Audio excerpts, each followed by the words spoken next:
Você já imaginou o que aconteceria se a fantasia infantil do Peter Pan se misturasse com o terror visceral de Alien? Pois é exatamente isso que tá rolando em Alien Earth, e o episódio 7 simplesmente virou tudo de cabeça para baixo. E hoje eu vou mergulhar nesse penúltimo episódio dessa temporada e olha, o jogo virou totalmente agora, tá? A tensão explodiu em Neverland, personagens estão caindo um a um e os segredos mais sombrios da ilha estão vindo à tona. O Arthur foi de arrasta, o Chessie Buster fez lá a sua estreia sangrenta e o Morrow tá preso, mas longe de estar fora do jogo. Será que a Wendy ainda tem salvação? Será que o Slytherin vai acordar para a realidade antes que seja tarde demais? E o que diabos o Cush tá planejando nos bastidores? Se prepara porque o episódio 7 não alivia, porque é caos, traição e revelações que vão deixar vocês aí com a cabeça fervendo. Mas antes de eu continuar aqui, já deixa aquele like, se inscreve aqui no canal e também ativa o sininho das notificações para vocês ficarem por dentro de tudo que eu for postando aqui. Então, bora pro vídeo.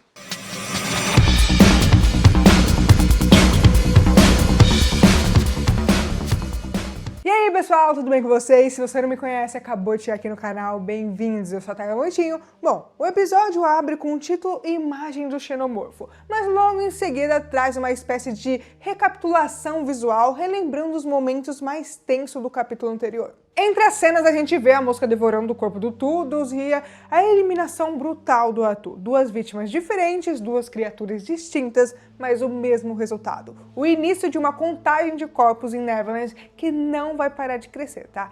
Logo de cara o episódio já começa jogando a gente num clima de tensão quase insuportável, porque o foco é o Wendy e o Xenomorfo ali. E se antes a criatura parecia agir por instinto, agora tá claro, ela se conectou com a Wendy de um jeito quase maternal. A criatura literalmente enxerga a Wendy como mãe barra rainha e isso muda tudo. Porque aqui a Wendy não é só uma treinadora, ela é a figura central da vida da criatura. E isso levanta uma pergunta inevitável. Será que ela vai conseguir controlar outros xenomorfos também? Tipo o que nasceu lá do Arthur, tudo indica que sim, eventualmente. Mas até lá, o caos tá garantido. Enquanto isso, a série começa a responder algumas perguntas antigas. Qual é, afinal, o plano do Cush? Por que ele vem mentindo sobre o que ele sabe? E o que diabos ele quer com toda essa confusão?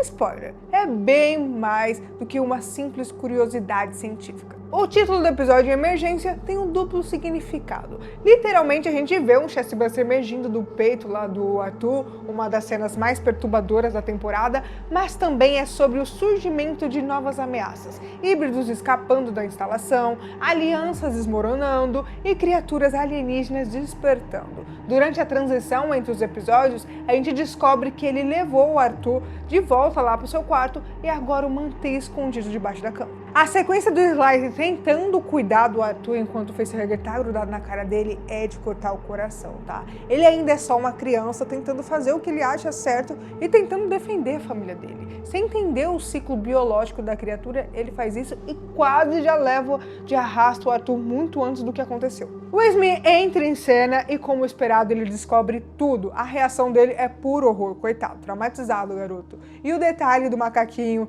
não ver o mal no cenário não é por acaso, tá? É uma ironia visual, mostrando o quanto todos ali iam preferir não ver o que estava acontecendo. Mas agora não dá mais para ignorar. O Arthur tá condenado. E o pior, eles ainda achavam que ia ficar tudo bem com ele. A negação é uma das partes mais cruas da narrativa. E enquanto tudo isso acontece, o Cush observa das sombras. O personagem é construído como alguém que sempre tá ali sabendo mais do que aparenta. Ele enxerga os movimentos, entende os riscos, mas ele prefere deixar as peças se moverem sozinhas. A frieza com que ele lida com a situação só aumenta a sensação de que tem um plano maior em andamento, um plano que não inclui a sobrevivência da maioria das crianças. Ele é o tipo de personagem que nunca precisa levantar a voz ali para impor a autoridade. A sua forma de controlar é silenciosa, quase burocrática. Ele observa, toma notas mentais, deixa os erros acontecerem, porque ele sabe que no fim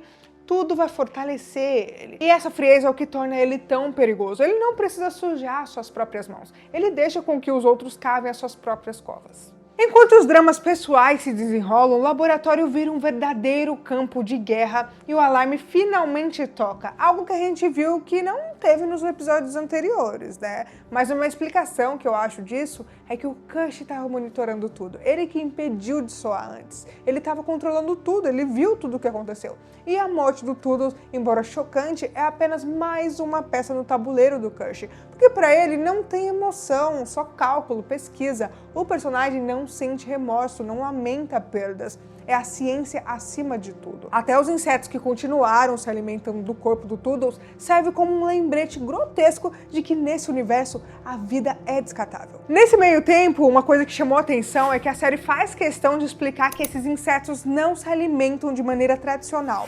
Eles regurgitam enzimas para dissolver o que eles comem e só depois absorvem. É nojento, mas também é fascinante do ponto de vista científico. O Cush, inclusive, especula que a espécie evoluiu assim porque o planeta de origem tinha poucos recursos orgânicos, obrigando a adaptação para consumir minerais e outros elementos incomuns. Falando do espécime Thioceres, o Boi Cavalier começa a demonstrar um fascínio perigoso pela criatura. Ele perde totalmente o foco dos híbridos e só quer interagir com ela, e ainda mais depois do que ela fez com o Toodles, né? É o clássico cientista obcecado pela criação. A Wendy retorna ao laboratório e ela tá perturbada com a morte do Toodles. E o Xenomorfo sente isso. A conexão entre eles vai muito além do físico. A criatura reage ao estado emocional dela e ela dá ordens a ele. E nesse momento a gente entende o vínculo é real, profundo e possivelmente incontrolável. Sobre as mentiras, manipulações e traumas, enquanto o caos se instala, outros conflitos internos vão tomando forma. A Curly, por exemplo, está dividida entre a sua lealdade ao Wendy e a dependência emocional do Boi Cavalier.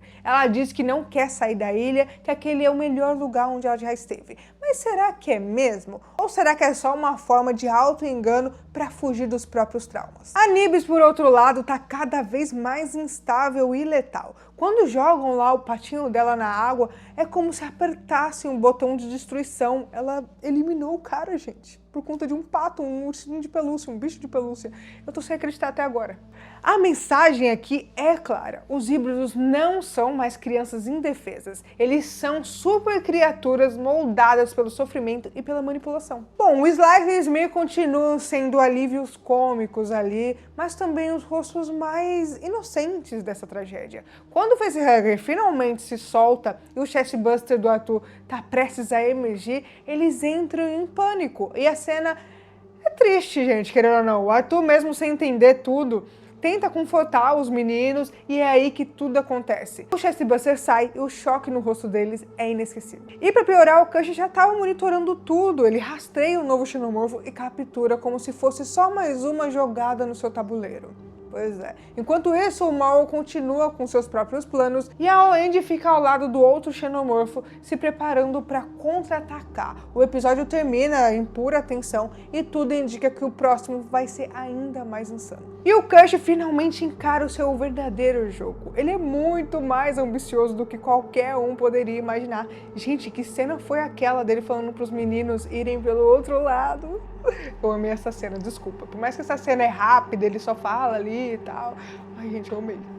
Eu amei. Por trás da fachada fria e analítica, ele tá travando uma guerra silenciosa contra o mal ou contra o Weyland-Yutani, não sei, até mesmo contra a própria lógica que rege a convivência deles, né, dos humanos, híbridos e sintéticos. Nada do que aconteceu até agora foi aleatório. Cada morte, cada falha, cada sistema com problema, cada criatura solta, tudo fazia parte do tabuleiro cuidadosamente manipulado por ele. O Sly e o Smee, os dois garotos mais ingênuos da história, foram peças fundamentais. O Cush os movimentou como um jogador de xadrez experiente, empurrando peões até o outro lado do tabuleiro.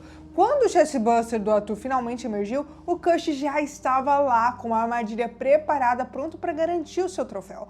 E não por curiosidade, mas por domínio. Ele quer provar que pode controlar até mesmo o incontrolável. Quando o Maul tá lá na Proj, ele diz que não acabou, e o Cush diz que nada nunca acaba. Eu acho que ele se refere a algo que aconteceu há muito tempo, e talvez a gente vá descobrir no próximo episódio. Mas eu acho que também é uma referência pro futuro, nos outros filmes que estão mais à frente na linha do tempo. E se você lembra, o Weyland-Yutani ainda tá atrás dos espécimes, sob o controle deles. O plano nunca acaba pra corporação. Então eu acho que talvez o Cush e o Maul ainda possam se enfrentar, tá? E tem a questão do Boi Cavalier e o olho lá. Lembra que ele fez tipo que uma previsão sobre o que aconteceria com ele? Eu acho que pode ser que ele vire o hospedeiro desse olho, hein? Não sei, vamos ver o que vai acontecer.